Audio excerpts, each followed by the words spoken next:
I look ridiculous. Oh my god. I wanted to wear this, but this looks absolutely absurd. Okay, no. Okay, a little bit better. I had to change. I was just sweating to death. So I got this spontaneous idea today, literally like 30 minutes ago. I was on Twitter and I was like, hey, like, I've never really talked about my rehab story. Would anyone be interested? I was freaking terrified of rehab before I actually went, because I had a whole different vision of what it was gonna be when I went there. I thought it was gonna be basically like a psych ward. And it wasn't. Like the kind of psych wards I've seen in movies, like really bad. I'll get to why I thought that in a minute, but basically I was like, you know, would you guys like to hear this story? And a lot of people said yes, and like within a minute I saw enough yeses that I was like, okay, I'm gonna do it. So then I went and threw some makeup on my face and now I'm filming. Hey, I want to bring the second channel to life so much more than just like this random video right now. I have a lot of video ideas, a ton of video ideas for this channel. I wanted to get my main channel situated first. I kind of wanted to get ahead of the game on my main channel, like have a bunch of videos lined up so then I could come back and focus on this channel and not have to worry about being inconsistent on my main channel. This looks like it's all watery, but anyway, I decided I was gonna make this video because it seemed like a cool way to start this channel off. On this channel, I like to do some personal videos where I like go through my closet and do a fashion haul with you guys and go through like a day in my life and do just a bunch of like me things that aren't oriented around my animals. Literally like 2 years ago, I said I wanted to turn this into a mental health help channel, and I still definitely want to talk about a lot of mental health help on this channel, but the reason I never got to it for the last 2 years is because my mental health was struggling really bad, and I was lucky if I could even get one video a month out on my main channel, let alone do content on this channel. But now that I'm doing much better, I am ready to bring this channel to life, so here we are. So personal stuff, mental health help, and addiction help. I want to talk a lot about addiction in the way that is very raw and very open. I want to talk about all the ups and downs, everything that I've struggled with addiction, and not just paint it as some horrible, disgusting, ugly thing that a lot of people think about drug abuse. And I want to talk about it in the way where I let you guys know that no, not everything's perfect right when you stop doing drugs. It's not like you put the drugs down and your problems are cured. No, you actually struggle with addiction for the rest of your life. But there's a lot of good, and I promise the good outweighs the bad, but I do want to put a realistic point of view on recovery because I don't think there's many people that talk about it. I don't see it. Honestly, before I went to rehab, I had not seen any of it online. All I ever heard when it came to drugs in social media was the glorification of them in songs and talking about getting high and moved up and stuff, or the horrible stuff, people dying of fentanyl overdoses and things like that. I didn't know what addiction was. I didn't know about any of it, so I'm here to do what I wish someone would have done for me, because now I know that there has to be a million people out there that are just like me with the same story or similar story that I had and need that voice that I didn't have. So I'm here to be it. I'm gonna do my best. But we're gonna start on this channel with my rehab story, and I'm not gonna paint it as perfect. I'm gonna be realistic, okay? I'm not gonna try to trick you guys into wanting to go to rehab, you know? I'm not gonna just say it's like all perfect and amazing and this is why you need to go and it's perfect, and then you get there and it's shit because I didn't warn you guys properly. But I'm also gonna talk about how it was absolutely amazing because, like I said, I thought it was gonna be a psych ward. So you get the pattern. On this channel, I'm being real. I'm not talking about just the ups, I'm not talking about just the downs, I'm talking about the whole damn roller coaster. On my main channel, I watch my language a lot because family friendly, but on here I'll just beep it out. Like if I curse on my main channel and I leave it in my video and just beep it out, people are like, oh my god, you said a curse word under that beep, I thought you didn't curse. It causes younger people a lot of turmoil, so I don't do it on my main channel. On here I don't really care. Again, more personal. This is like my Twitter account in the YouTube world, because on my Twitter account I am very raw, very personal, way too open, tweet things without thinking and then delete in 5 seconds. I'm gonna be like that on here, minus the deleting. This is me without the animals. Nice to meet you. Okay, let's get going into this story. This is just a trigger warning to let you know that this video does discuss heroin addiction and drug addiction in general. There will be times where I talk about drug paraphernalia and recall times in which I was in withdrawal and go through different things like that. If I am going to be using any pictures or visual representations of something that could be potentially triggering, I will give you guys a warning about that as well during the video. But anyway, I'm gonna jump into the video now, so thank you guys so much for listening.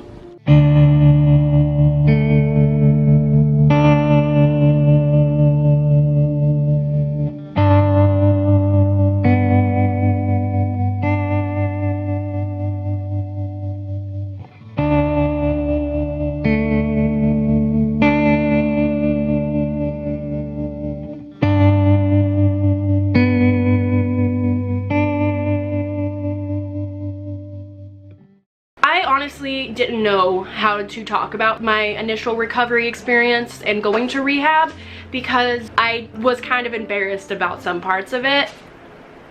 Oh wait, no, the title's below me now. I always point above me thinking the title is up here. It's down there. As you can see, there's something in the parentheses that I've never really talked about. What? Yeah, no, but it's not that bad. It's not like I went and did heroin or something like that. But let's talk about the whole thing because I think it does play a very important part in choosing to go to rehab and when you should. If you do not know about me discovering I'm a drug addict, if you do not know the whole story, go watch it. I have a little card up here that you can click. It just popped up. Go watch it. It's an hour, but I really think you need to watch it before watching this if you do not understand drug addiction. If you are on this video and you're not watching because you're debating going to rehab, you're just watching because you're curious, you might not understand addiction and you might have a negative opinion towards it. Not that drug addiction is a good thing, but you might not know exactly what it's like to struggle with it. So that's a really cool thing to watch if you need to know what drug addiction is like before knowing how I ended up in rehab. Fast forward, where I left you guys off honestly in the story when I started to wrap things up in my last video was my horrible withdrawal from heroin. Just a quick little reminder that I'm not gonna go through my withdrawal from heroin again right now. It was the worst experience ever, but I kind of already talked about it on my last video, and honestly it would take like 30 minutes to go all into full detail, and I'm trying to make this video be focused just on the rehab experience. So if you don't know anything about it, again, go watch my last video. You don't really need to know about it for this video. Basically all you need to know is that I got really sick. I was really deep in withdrawal and my mom had to help me get to a rehab. I didn't want to go to rehab, and this is extremely important for everyone watching debating going to rehab. I did not want to go to rehab. I was in that mode where I felt like such shit that all I wanted was to get high. Even with the idea of wanting sobriety, I did want to be sober. I did want to get sober overall. I did want to get better, but none of that plan in my mind included rehab, and rehab scared the crap out of me and I didn't want to go. And kind of, I told you earlier why I was gonna say that I envisioned it to be so horrible. Well, December of 2017, I was on Vicodin. It was the very first time I'd ever tried Vicodin. I told my psychiatrist about it in December of 2017, and I told him I was scared, that I didn't want to be on it, and that basically my boyfriend scared the crap out of me at the time. Then I went home and I missed my next appointment, and my psychiatrist was so worried about me just from the stories I had told him, and I barely told him anything. And yet he was still so worried that I missed my appointment and he couldn't get in contact with me, that he went to a judge, got a judge warrant, come and have police keep me overnight in a psychiatric ward. So they came and picked me up in December of 2017 and took me to the psychiatric ward overnight.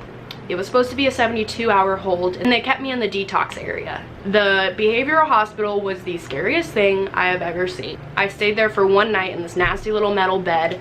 This really creepy dude like came and licked my window, and the nurses had to run down and like shoot him in the butt with Haldol and knock him out.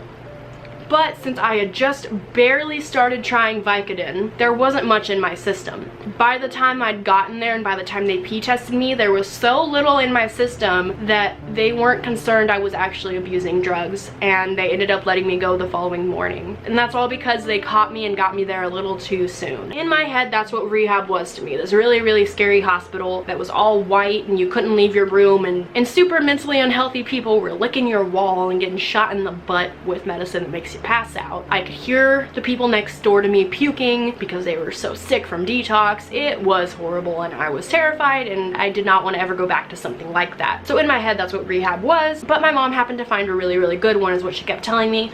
So I agreed to go on a tour. So we get in the car and we go for the hour-long drive to Hunt, Texas, which is where my rehab was. So I agreed at 1 p.m. to go at least do a tour. I did not want to go to rehab regardless. I just did not want to go. I did not want to go somewhere for 30 days and be away from my animals, be away from social media, as stupid as it sounds. My priorities were a little messed up, okay? I did not want to go, plain and simple. And this is going to play a huge role in your rehab experience. It doesn't mean I'm saying if you don't want to go, just not to even try, but we'll get to all of that in a little bit. We drove up there. It was an hour drive. We drove up there. My mom had taken my phone the night before so I wouldn't text anyone, or, you know, she was scared I was going to tell my ex where I was and how to pick me up and where to get me, because at the time we hadn't broken up yet, and she just didn't want anything to happen. She didn't want me to get access to more drugs. She didn't want me to get access to my ex, so she had my phone. So I hadn't told anyone. The last I had told anyone was, I'm taking my Suboxone right now, I'm in withdrawals, yippee. And then I just freaking disappeared for 30 days. But I go to the rehab for a tour and they admit me right away.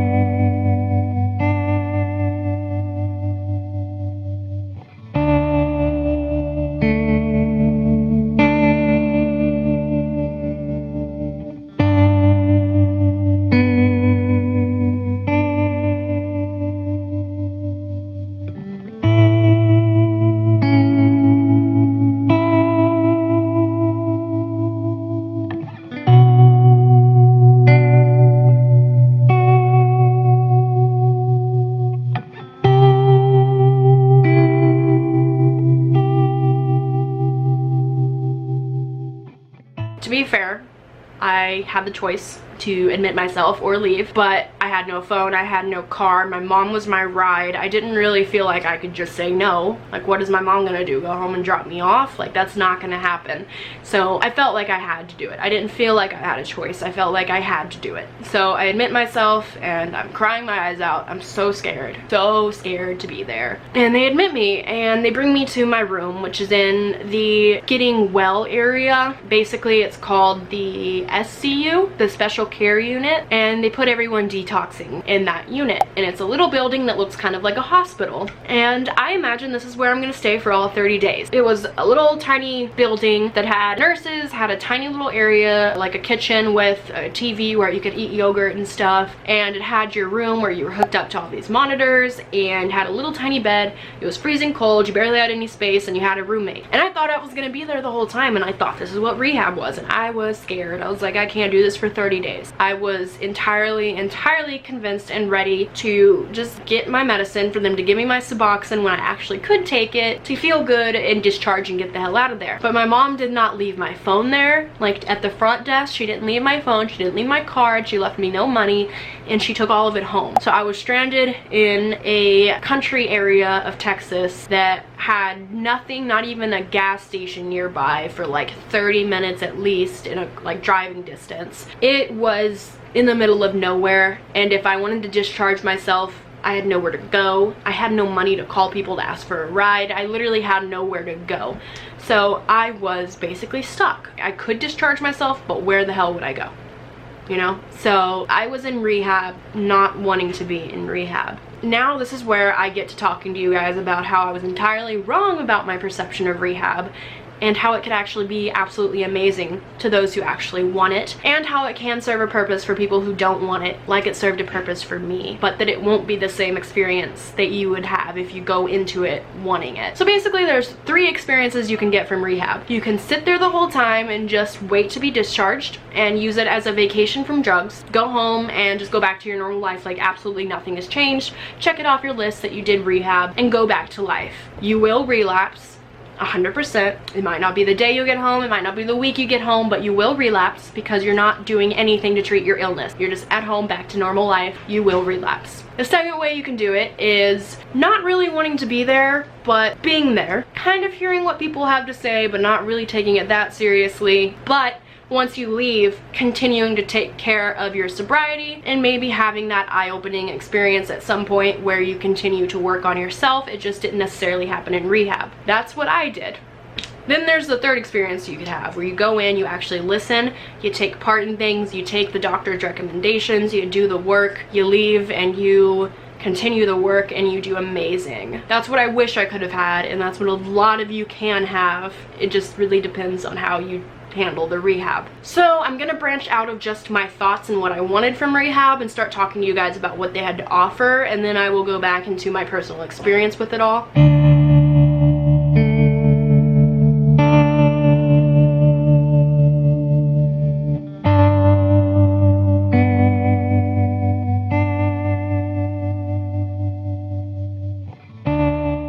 Remember, if you do go to rehab after you get out, it's anonymous. No one that knows you there can walk up and be like, hey, you're from that rehab. Like, you don't do that.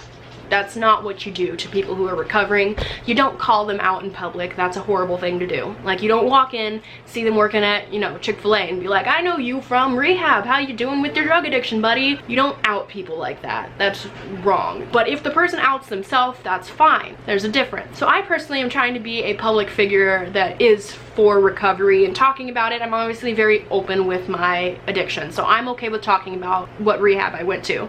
I just wanted to make this clear before I start talking to you guys about it, so you don't get the wrong idea and approach someone in public and embarrass them and out them to all their friends and coworkers and family or whatever.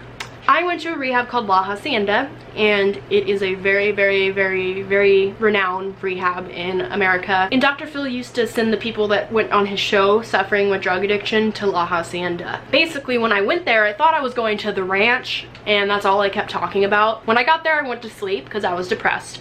They had given me Suboxone. I felt amazing because I wasn't sick anymore and actually could take the Suboxone, and I just went the hell to sleep. I woke up, I was so skinny. Trigger warning for anyone that doesn't want to look at super skinny people. You know, if you have weight issues that are very triggering to underweight people, skip this much ahead. But I was very skinny when I went to rehab. Like, my one leg right now is like the size of my whole body, basically. I was really underweight. I was about 30 pounds underweight. I was tiny. I hadn't showered in 4 weeks. 4 weeks. This is the day after puking all over myself and sweating myself to death. Sweating through like 10 outfits and a whole king-size bed of sheets, and I don't even know what I smelled like. My whole face was broken out. I looked like a class act drug addict. And I walk out into the lobby of the SCU, which is where the doctors are. And you sit in this little waiting room every day. You see, every single day you see the doctor. And to see the doctor, you go, you sign in, and you sit in a little waiting room. And I walk out into this waiting room, and I'm looking around, and there's all these people. And the first thing I ask is, did I get sent to the ranch? And they all turn around, and they're like, what? And I'm like, is this the ranch? And they're like, what? No one knew that that was a meme. No one really knew what the hell I was talking about. To send her to a place called Turnabout Ranch. The ranch. And that's right, you're going to the ranch. Can I go to the ranch? Dr. Phil, please. Look at her, she's like ready to kill Dr. Phil. How dare you send me to the ranch? I wasn't at the ranch, by the way. I continued to ask that throughout the day until I got a definitive answer. So anyway, that's completely irrelevant to the story. Anyway, I woke up. This was my first day there. After getting admitted, going to sleep, waking up. They offer to give me a tour, and you have to get in a little golf cart to do the tour. The campus is so damn big, and it's all outdoors. It was so big. There was 2 men's dorms. One dorm was both sexes, and it was like for older people. A women's dorm really far away, which was unfair. I had to walk the most. The SCU, a bunch of counseling rooms, a cafeteria, 3 smoking areas, Serenity Hill, which was this beautiful hill with a church on it, areas to do little late night campouts, the bodega, which was this place that had pool tables and TVs and ping pong and snack room. They had a store on campus where you can go shopping. They had so much. They had a gym, an outdoor pool, I was like, am I at summer camp? Like, what is all this? And I assumed you must have to get like really, really far into the program to be allowed to do all this. But after giving me the tour, they dropped me off at the SCU, and I was like, am I allowed to go outside and read a book? Because there's this one area of SCU that's like the designated smoking area in SCU, and it's this tiny little hallway that's outside. It's basically just like you're out there in a wall, and I thought that's where I was allowed. And I was like, can I go out there to read a book or something? I want to be in the sun. And they're like, yeah, you can go wherever you want. And I'm like, what do you mean I can go wherever I want? I can go out there? And they're like, yeah, you can go anywhere. And I was like, I don't have to be out of SCU to go out there? What? And they're like, no, you can go wherever you want. Oh my god, I was amazed. One, I was on some kind of Suboxone high because I was feeling amazing. First day I hadn't woke up feeling like crap. Well, to be fair, I woke up in withdrawals, but I ran out there, got a Suboxone, and felt amazing. And the Suboxone has a half-life of like 12 or 24 hours or 48 hours, something absurd. It has a huge half-life. So I was gonna feel great forever and not have to worry every hour about shooting up. I was on another planet of happiness. I mean, at the same time I was miserable and I cried in every single meeting because we had a daily agenda of like, you go to this class and then you go to this class and this class or whatever, and it was basically just like a bunch of AA meetings that had different topics throughout the day, and then doctors lectures where really world-renowned doctors came and talked to you about addiction. It basically kind of felt like drug summer camp. I mean, that's not to downsize the amount of work you had to put into it if you really wanted to get something out of it, but let's say I treated it like summer camp because I did. I'm not a smoker, I don't smoke cigarettes, but in rehab I got bored and tended to pick up on cigarettes. It's just something I did because it was the one thing that was allowed in rehab. There was a place called the Butt Hut, there's a place called the Nut Hut, and there's a place called the Slut Hut, which was officially changed to the ladies smoking area as per women asking it to be. But anyway, I hung out in the Butt Hut pretty much as possible. Staff does make their rounds and be like, hey, why are you hanging here? You need to go to one of your classes. You do get lots of options. There's a women's survivors group, men's survivors group, eating disorders anonymous. There's a bunch of different groups on campus you could have the choice to go to. They have yoga, they have meditation, they have arts and crafts, they have a gym, like I said. You have to be doing something. And during the class times you have to be in some sort of meeting, but I avoided it like the plague. And this is where it gets to me not wanting to really get the experience out of it and me using it just like a break. I think I did get very lucky in my sobriety, and the fact that I didn't relapse, and we'll get to that later because obviously the story gets a little weirder. It was the happiest I had been in 2 years. I laughed till I cried some days. Like, things were genuinely so funny. I didn't know things could be that funny sober. I forgot that I could laugh without a drug. People were so nice that I get teary-eyed talking about it because it means that much to me, that people treated me so well, and I was like, wait, my boyfriend has never treated me this good. For the first 7 days I didn't call him, I didn't say a word to my ex, I didn't say anything to him. I just sat there and had an actually good time. I made friends the first day. I genuinely loved these people from day one because they understood me, they got me, and they weren't assholes.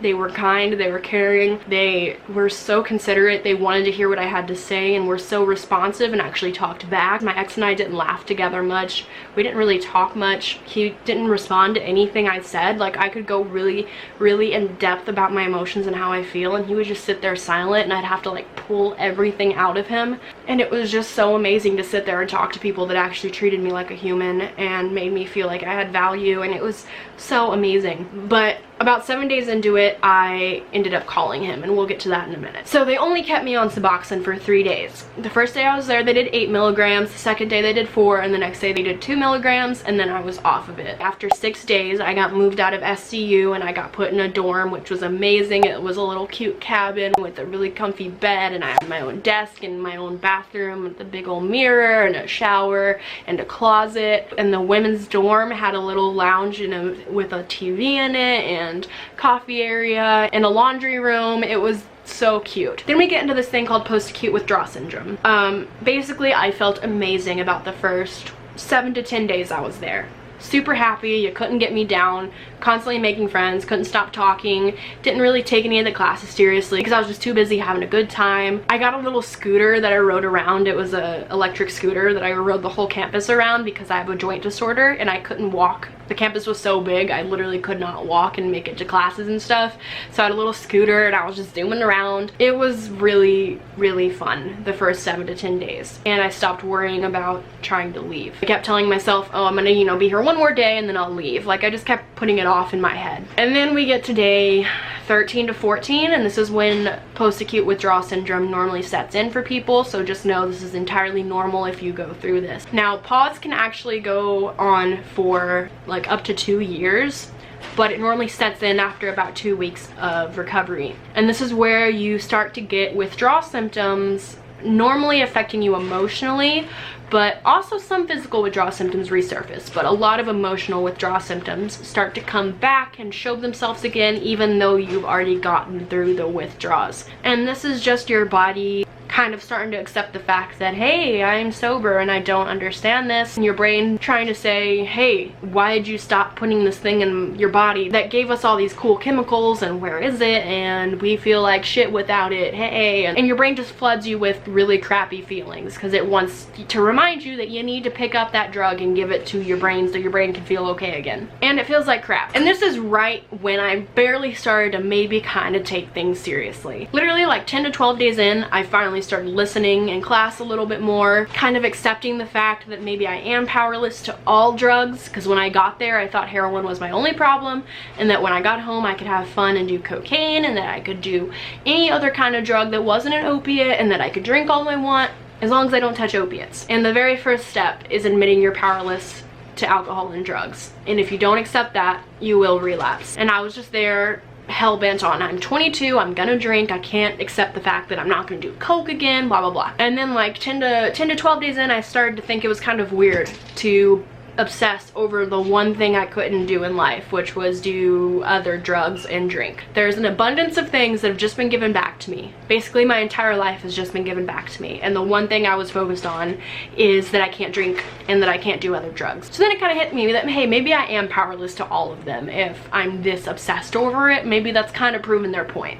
So I kind of started to accept and start to open up to what they were saying and start to listen. Then my pause starts and I give the hell up. I start being chronically depressed. I start asking everyone that gets their off-campus passes, because if you are older than 25, you can go off campus every Sunday. If you're under 25, you can't because they don't trust you.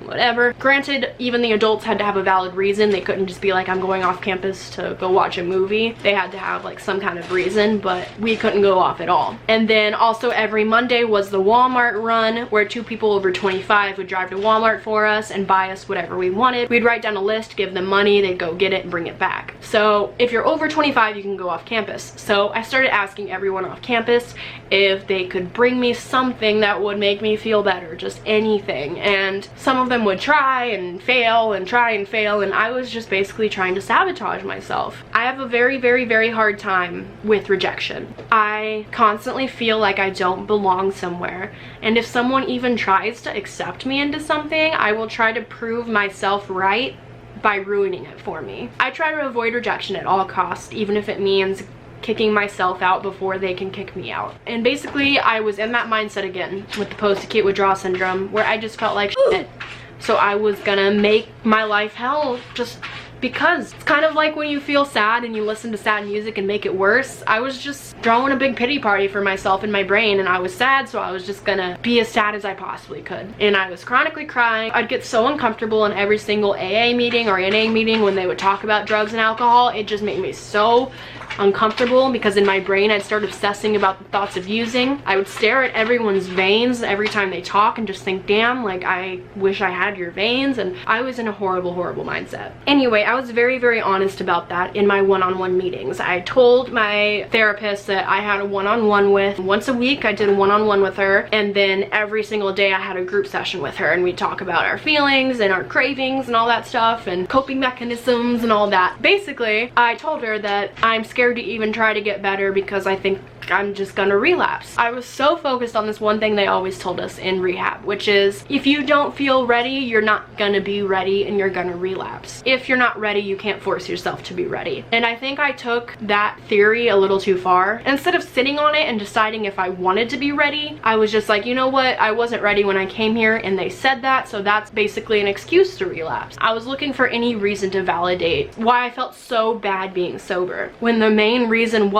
is that I wasn't doing the work. I wasn't addressing all of the horrible ick and yuckiness in my soul, in my brain, in my heart, all the trauma, all the abuse that I've had in my life, because it does go back further than just my relationship, my last relationship, but even that one alone is a valid enough reason to need therapy. I was refusing to address any of it. I was just sober and happy that I was sober, making new friends and fine. And because of that, that yuck that was in me, the yuck that feeds my addict brain to want drugs, was still there. So of course I was still wanting to use, and of course I still didn't feel okay, and it's because I wasn't doing anything to make myself better. And instead of trying to address that, I was just trying to validate it in my own head because I wanted to set myself up for failure, because I do that with everything. I set myself up to fail before anyone can reject me or tell me that I'm not doing good enough actually trying, because I'm scared to try and actually do bad. And the thought of actually trying to be sober and failing was so hard in my head that I'd rather just not try. Early sobriety sucks, by the way. It's an up and down roller coaster of emotions, but that does not mean that it's not worth it. It's 100% worth it. Just waking up not feeling horrifically sick, that alone is worth it. But all the little things throughout the day, even with the struggles of early sobriety, I promise you makes it worth it. I would have relapsed by now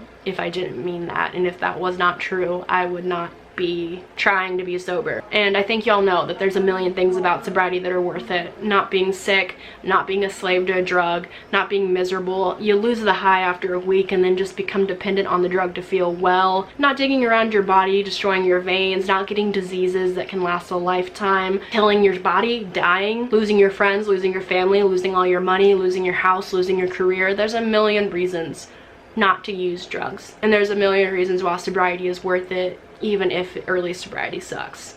So I did want to remind you of that, because I know I'm complaining, but I'm trying to be brutally honest with you guys. Instead of addressing all that ick, I swapped my addictions.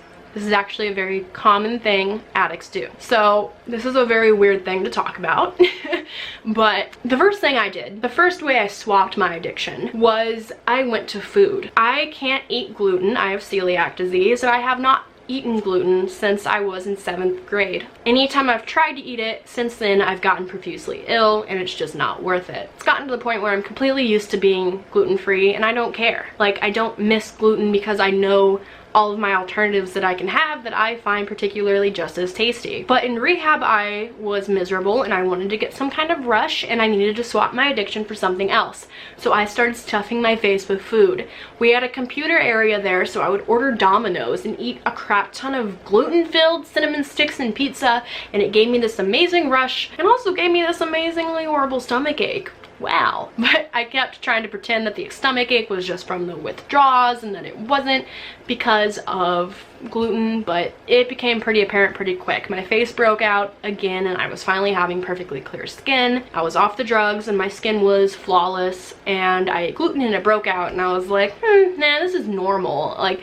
I refused to see the problem, much like I did early in my drug addiction, and I was just now doing food instead. And then I got way too sick from it, so I stopped eating the gluten. I was like, all right, I have to surrender. I can't eat gluten. So I stopped. And then I swapped my addiction with men. And this is something I've done several times in my life. Before I used drugs, my first real addiction was relationships. That was where I got my highs, my validation. This is what I obsessed and poured myself into, was relationships. I couldn't be single. I couldn't be by myself, because then I'd have to address that yuck that's inside of me that causes this problem in my brain. So instead of addressing the yuck, I was addicted to men, and I would just hop from relationship to relationship. I couldn't be single. If I was single, I was still sleeping with people. I could not handle it. And I've been doing that since I was 13. I started just investing all my time, emotion, and energy into another person, and into being attractive enough for them, into obsessing over the thought of, oh my god, what if they hold my hand today? Like, just putting all my heart and soul into another person. And this is also around the time, we're about halfway through, and I've been talking with my therapist, and my therapist has been telling me you need to end the relationship. And they're telling me you need to leave your ex, because if you go home you will use again with him. There is no doubt about it. He will get you high again. They kept telling me I'm in an abusive relationship. They kept telling me all this, and I just kept defending him. I don't think I included yet why I called him for the first time, but basically when my pause came, I started to feel miserable, and I had this lurking notion in my head that, oh my god, he probably thinks I hate him because I haven't called him yet. And my heart would just break to pieces if I knew that he thought I hated him, and I could not handle him thinking I didn't love him. That was the hardest thing about our relationship ending, is me having to accept that maybe he doesn't think I ever loved him. But I don't want to get emotional, but basically I started calling him because I didn't want him to think I didn't love him. All this time I'm starting to get happier for once. I'm getting new interactions with people, and I'm getting therapy that a therapist is trying to treat me as an abuse victim, and I'm refusing to accept that it's abuse. Well, this is literally what did it for me. One day, I told him that I would call him at 9:30 p.m. the following day. And I go out and I have an amazing following day. It was great, full of laughs. I watched a movie in the bodega with a bunch of my friends at the end of the day. I noticed it was 10:15 p.m. and the movie ended, and I was like, oh, it's just a little bit late. He will still pick up the phone, I'm sure. So amazing night, had so much fun, watched a great movie. So I go back to my dorm because I'm out of the SCU at this point, and it's 10:15 and I call. Don't like saying his name. I call my ex. He picks up the phone and I'm like, hey babe, and I'm in an amazing mood. Like, I have not felt the way that he used to make me feel in over 14 days now, and I kind of forgot about it for a minute. I kind of forgot what he made me feel like. And I call him and I'm like, hey babe, how are you? And he's just like, hey. And I'm like, what's wrong? And I'm like so worried about him, thinking, what? Did he do something? Did he hurt himself?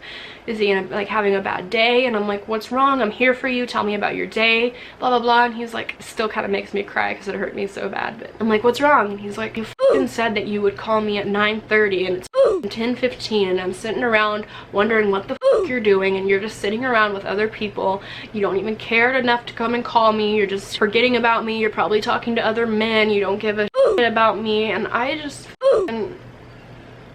I feel horrible. Like, my heart just breaks, and I'm like, I'm sorry. I was just having a good day and I got distracted. I'm sorry. And he's just so mad, and he's like, whatever. And I was like, can we please just move on? Like, can I talk to you? I've missed you. I want to talk to you about your day. I want to tell you about my day. Just dead silence. He doesn't want to talk. He's like, I'm just really tired. I just want to go to bed. And like the way he says it is just horrible. I'm just like, okay, fine. And I just hang up. I'm just so hurt. And I haven't felt that way in a few weeks, and then I remembered that he always kind of talked to me like that, and that's not normal. Like, people in rehab hadn't been talking to me like that. I cried myself to sleep that night, and like in a ball, because every night in rehab I had gone to sleep missing holding his hand, missing waking up to touching his face and knowing he was gonna open his eyes and be sober, and that I was gonna see my boyfriend sober. And every single night in rehab I'd had dreams about it. I'd gone to sleep missing it. I'd have nightmares about him and wake up wishing he was there. And he treats me like that. And I went the next day down to my counselor's office when it wasn't even time for my one-on-one. And I just walked in and I sat down and I'm like, I need to go get a restraining order today. It's like, I need to go get one and I need to sign it now, or else I'm gonna go home and move back in with him. And this is the only way I can get away from him, is I need to legally separate myself from him. And she was so happy for me and telling me it was the right thing to do, and I felt so like this giant weight come off my chest, but I was also so scared because I knew he was gonna think I hated him. But this is when I started swapping my addiction for men, because now I'm so emotionally vulnerable and I'm in this horrible place and I don't have the drug to help me. So I started seeking it out in men, doing a lot of things I wasn't supposed to be allowed to do with men on campus. And they were kind of picking up on it. Staff, they didn't have proof that anything was going on, but relationships aren't allowed in rehab because they completely make you focus on the wrong thing and get in a relationship with another person when you yourself is so messed up and you're not even working on yourself in rehab. Instead, you're focusing on dating another person, which is not at all where your mental state should be, and that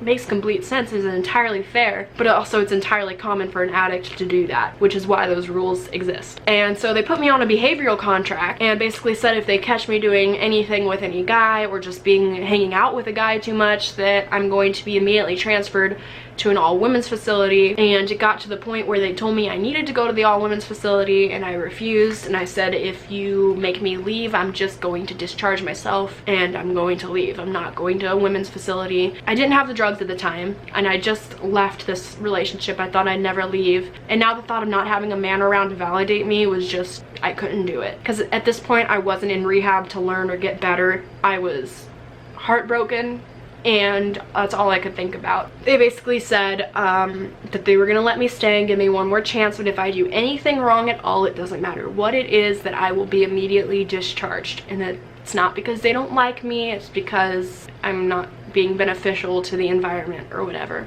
Basically, this was my chance, my moment to prove to myself that I was not good enough for this amazing rehab. I got on this quest to get myself kicked out. And like I said, I left my ex around like the 15th or 16th day, and then I stopped calling him, never called him again. And then all of this stuff is transpiring over the next week. And the third week of rehab is family week, which is where they bring all the family members in of your choice, and they teach the family members about how to be supportive family members to an addict or an alcoholic, and more about the disease and actually how it's a real illness, and just educating the family members so they could actually be helpful to the addict or alcoholic when they leave rehab, instead of just not understanding anything.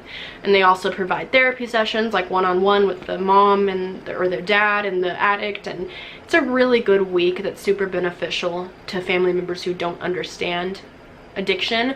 It's basically like a week long of Al-Anon, which is a program that's for non-addicts affected by addicts, that teach you about the disease and help you cope and help you deal with the pain of having to be around an addict. But it also had doctors giving lectures about the disease and a lot of informational stuff for family members. So one of my goals became to make it to that week so my mom could learn more about addiction, and I did. And then that week ended and I had no reason I wanted to stay anymore. So I get an off-campus pass to get my restraining order. I go and I do it, and it's cool, but it's a 5-hour long process and I didn't have time to complete it. Then I go back on campus and I needed to go back off one more day. So I got another off-campus pass. And granted, since I was under 25, the only way I could get an off-campus pass was if my mom accompanied me the entire time. So my mom is bringing me to and fro. Well, in between my time off,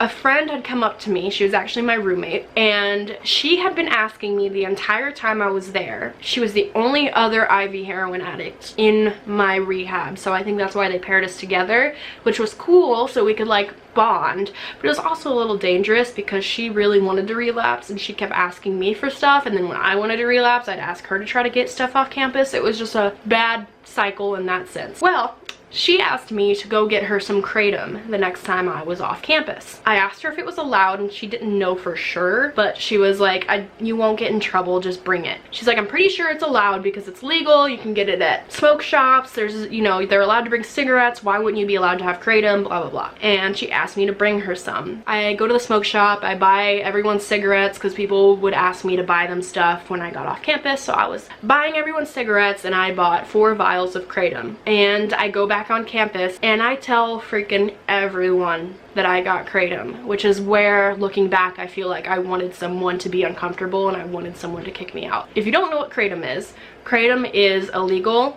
plant that can be ground up into a powder or put into a liquid form that is not technically an opiate, but it triggers the opiate receptors in your brain, and your brain reacts to it the exact same way it would react to an opiate. My pupils get tiny when I'm on it. I feel like I'm high on it, but it's kind of a weak high. During one of my sober periods, before I got on heroin, I took kratom every day, and it got to a point where I took 65 pills of kratom every like 4 to 5 hours. It's not very potent, especially if you build up a tolerance to it, so I was taking huge amounts of this plant, which is probably horrible for my kidneys and my liver and stuff, but I was taking 65 pills a day of it back when I used to do it. So I brought 4 little vials on campus, and I was telling everyone about it, and I gave one to that girl. And now, of course, I could have never predicted this to happen, so this wasn't really a plan, but the fact that I was telling everyone, I feel like I wanted this to happen anyway. And I'm telling everyone about it. I had 4 vials in my pocket, and I hand one to her. She walks away, she turns around, she comes back, she hands it to me, and she's like, "I'm sorry, I can't do this. This is risking my sobriety." And I'm like, dude, I would have never given you one. I just thought you wanted one because you asked me every single day for 25 days. And she's just like, "I can't do it." And I'm never, ever, ever the kind of person that would try to force someone else to do something they don't want to. So I did not even question it. I took it right back. I apologized, I talked to her, I tried to make sure she was okay. She didn't want to talk, she was pissed off. She goes straight to the counselor and tells the counselor that I brought kratom, which made no sense to me because she knows I was not trying to do it to make her uncomfortable. She knows I only gave it to her because she asked. She knows I would have never, ever, ever, ever got that for her and given it to her if I thought she did not want it. It kind of made me confused why she ended up telling on me out of anyone.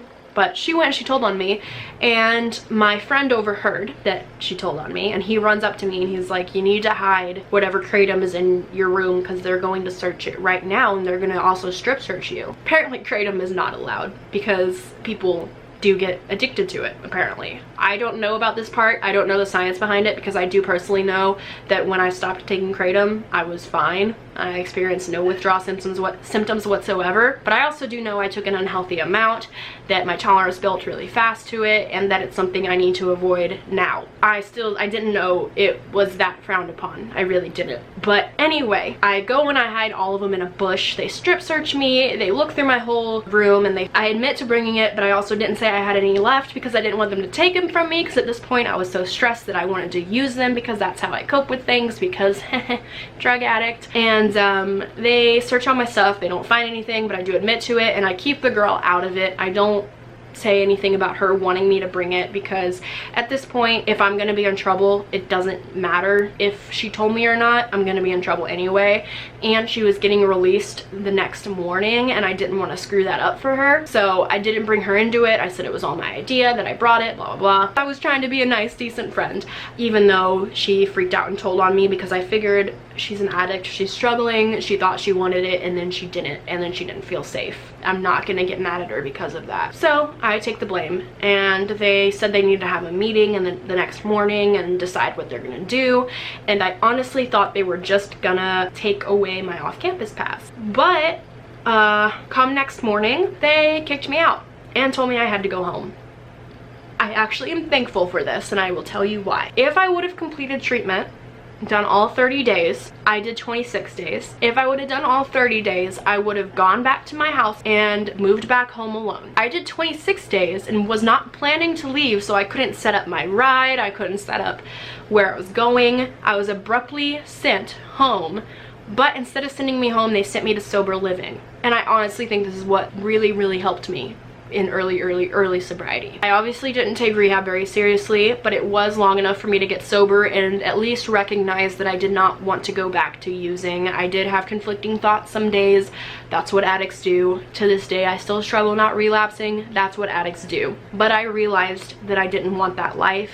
I realized that I wanted to leave my boyfriend. I never ever would have if it wasn't for rehab. So rehab absolutely helped me. And if you're scared of going to rehab, and if you don't want to go to rehab, please don't think that just because you don't want to go that there's absolutely no benefit. Rehab changed my life and is why I am sober today, but I absolutely could have had a million times better experience from rehab if I would have just taken it seriously. Instead of just having me complete my 30 days and then send me home and me properly plan the whole thing, I woke up not having any plans at all and not knowing where to go and being sent out, they had a taxi driver pick me up. They didn't even let my mom know any of this was happening until right when it was happening. And they drove me to Austin to a sober living house. I think this is a million times better than my mom picking me up and driving me back to my house. I got to stay in sober living the first 2 months, which is a place that does spontaneous drug tests and breathalyzers, and is a place, a sober house where you're with a bunch of sober people who are all just working on their sobriety. And it really, really helped me not relapse right when I got out of rehab. If you guys remember, I did get off Suboxone in rehab, but at my first sober living that I stayed at, because I ended up going to 2, I moved out of the first one for this reason I'm about to say, and because people found the address and were stalking me.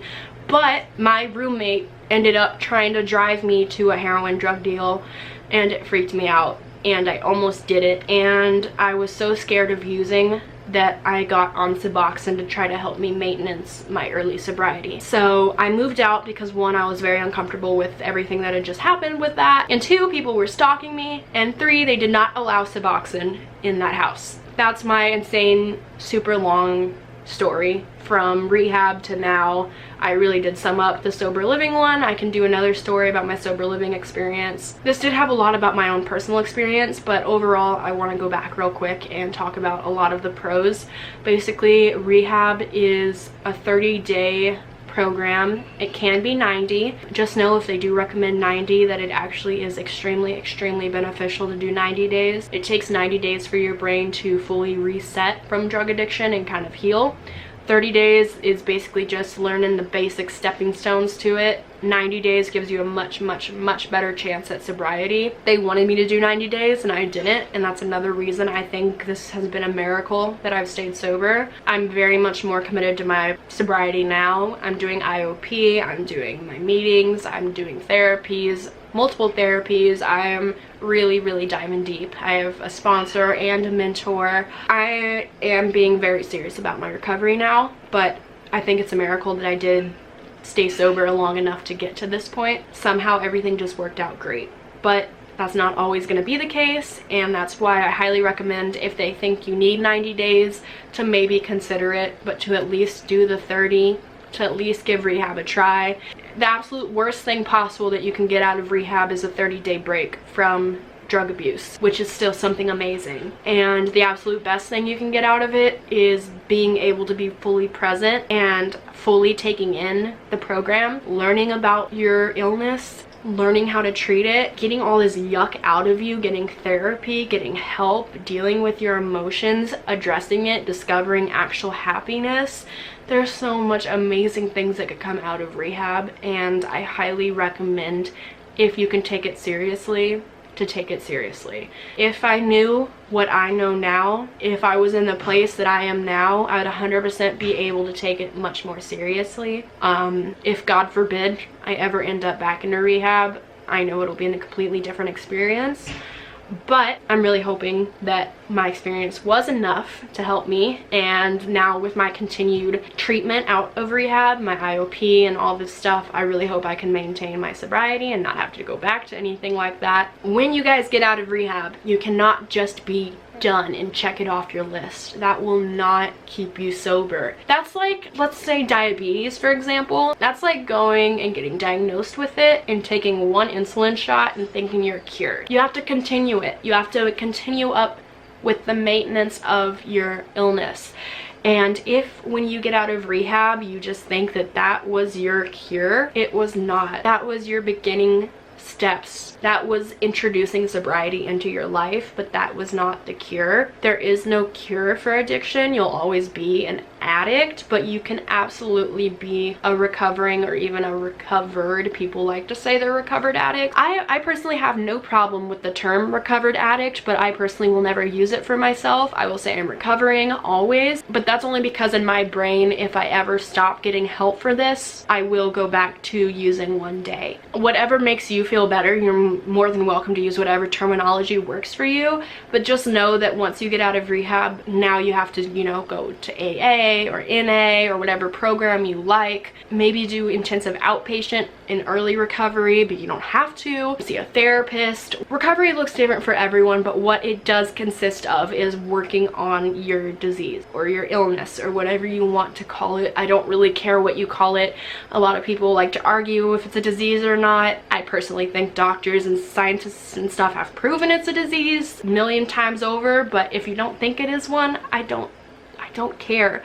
Just treat it. Treat what you have and continue to treat it. Rehab is what opens those doors for you though. I 100% believe that if you're considering rehab, it's worth giving it a go. Maybe at least doing a tour of the place to see if it's at least an environment that you could bear for 30 days. Even if it's one of those kind of icky ones that aren't perfect and beautiful and like in nature, at least, at minimum, you get that 30-day break for your brain to clear up, and maybe you'll get some kind of moment when you're in there where you realize, holy shit, I don't want this life. Because I'm sure you don't want it. If you're going to rehab, you obviously want help, but it does take more than that. It does take actively trying, which can be very hard, but I think rehab gives you that first chance to do it. Not every addict needs rehab. Not every alcoholic needs rehab. Some people can just start showing up to AA and intensive outpatient and they can get sober without rehab. But if you're chronically relapsing, if you're finding yourself debating rehab even, there's probably a good reason you're debating it. I honestly thought about it before I went, but the 30 days scared me. It went by so fast. I didn't even know. The first like 4 days felt long, then it went by super fast. Then day 14 hit, I felt like shit. That week took a while, and then the rest zoomed by so fast. So there's a few days that kind of drag, but otherwise it goes by so quick. 30 days, those 90 days, whatever it is so insignificant compared to what you get in return. You get your entire life ahead of you back. If you don't go, what you could get is only 30 days left of your life, and then you die because you overdose or whatever it may be, because your drug addiction kills you. So sure, 1 month, 90 days, whatever period you stay there might sound intimidating at first, but I promise you it's better than losing your life, and what it gives you in return potentially is so much better. Like, looking back, it feels like rehab was like a week long. You don't look back and go, oh my god, that was the longest thing ever. You get so much more time back in your life than what you have to give in rehab. And if, again, last thing I'll say is, if you can open your heart up enough to listen when you're there and not just try to actively find new ways to numb your addiction, I think it's the most amazing thing you'll ever get in your life. But if you're just not there yet, like I wasn't, you could still get so much out of it, like I still did. Yes, I did everything probably wrong in rehab. Yes, I probably did literally everything wrong in rehab, but what I did get was the ability to understand that I'm powerless. Just getting that was enough for me to be able to get help when I get out, and for me to now still be sober. I'm now 92, now 92 days sober, which I'd be 0 days sober without rehab. So you have to say that's done something. Even if my rehab experience was chaotic, it still did something. So imagine what it could do if you go into it in a different mindset than I did.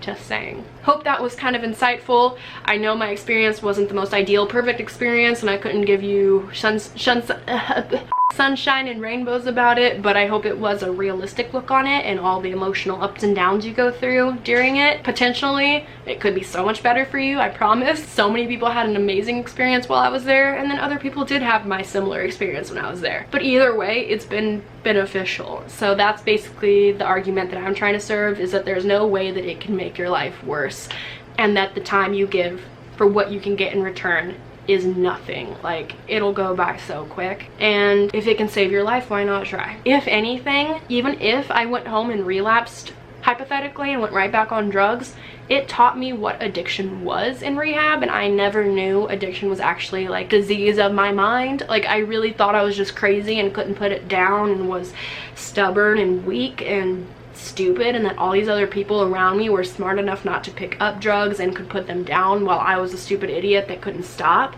And rehab taught me that I'm not that way. And rehab actually taught me what was going on in my brain and why I couldn't control myself. And that alone was amazing. Amazing to learn. Rehab always will have its benefits, in my opinion. I think it's an amazing program. I think it can be extremely beneficial. I think there are better rehabs and worse rehabs, and I think giving a tour of the place could be a good way to set your feet in the water. Remember, if you admit yourself, you can always discharge yourself whenever if it becomes something you didn't expect. So really, what is the worst that can happen? So I hope that kind of helped anyone that was kind of worrying about going. I hope this helped. If you know anyone that's debating going to rehab, maybe feel free to share this video with them. Just know that you can't force anyone to get sober. If you have someone that's struggling in your life with drug addiction, I highly recommend going to Al-Anon.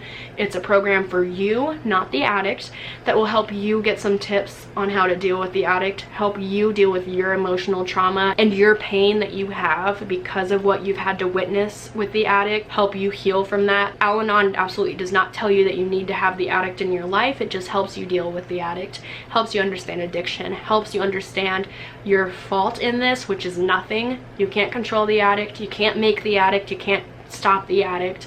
An addict is an addict, it's not your fault. Al-Anon really can help you, and it's fully anonymous, it's free, and there's meetings pretty much all around the country. You just type in Al-Anon near me, make sure it's Al-Anon, not AA.